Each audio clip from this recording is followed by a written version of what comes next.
Bryce is with us in Tampa. Hi, Bryce. Welcome to the EntreLeadership podcast. Hey, Dave. How are you? Better than I deserve. What's up? Hey, so I am 25 years old. I own a small residential and commercial grading company that just broke about $200,000 in sales since November of 2023 when I unexpectedly started this business. We are now on track to do about $400,000 this year. And my question for you is, what is the best way to train a new employee who I will eventually put to be an operations manager, to be a leader in his role, and eventually take my spot? And also, what are the most important things to focus on when pouring into the culture of my business? How many team members do you have? So currently, it's just me and one other team member. I hired him 2 months ago. Mm-hmm. But obviously looking forward for growth, obviously looking to plan to have more.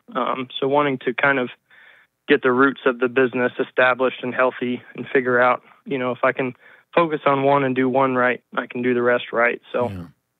That's a good question and a good intent.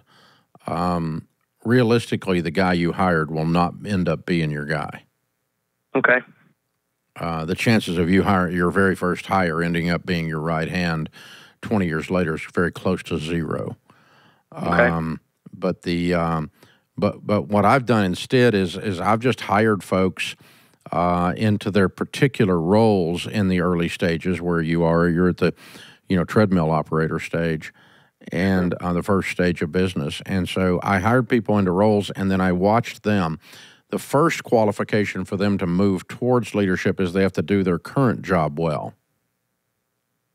And if they can't do that, then we can't talk about leadership. You don't move into leadership because you can't do the other job. That doesn't work. Right. So you got to be good at your current job, and then the way they go about that job is what you can begin to mentor them on, and that is, okay, how do you involve other people in the decisions?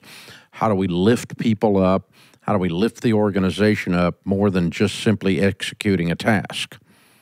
And so, and I'm going to pour into them that way. And that really is an overlay as well to the answer to your question about culture. And we're teaching our team to care deeply about the outcome, to care deeply about the customer and the quality of our work and the excellence of our reputation and the timeliness and the cleanliness of what we do and the efficiency of what we do. And do we throw our shoulders back and have some pride about who this company is and how we get things done? And when that's the culture, and that's people doing things at their current job with such a level of excellence and caring because they see a bigger picture. They don't just say, oh, my job is moving dirt. I moved the dirt, give me my check. That's transactional. But if you move the dirt in such a way that it changes and gives us more business and things go on, then yeah, then now you start to be qualifying to do something more than just move the dirt. But if you're just going to sit there and nobody likes you, but you're really good with a dozer, then whatever. You can be good with a dozer, but you're stuck on it. Sure. You're not going anywhere else.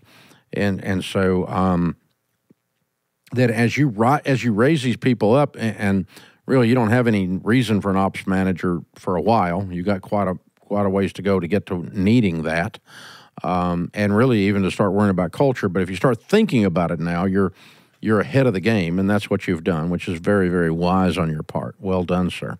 Well done. Congratulations. But yeah, it's interesting to me now, all these years later, that it matters if you can do.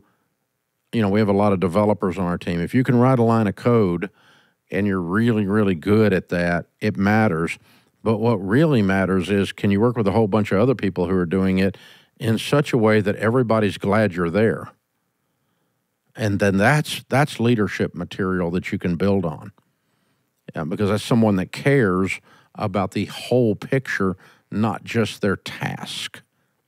They're not just mailing it in emotionally while they do a good job on their job, And that's what you want to avoid, is just getting people in the JOB business. Let's move away from that.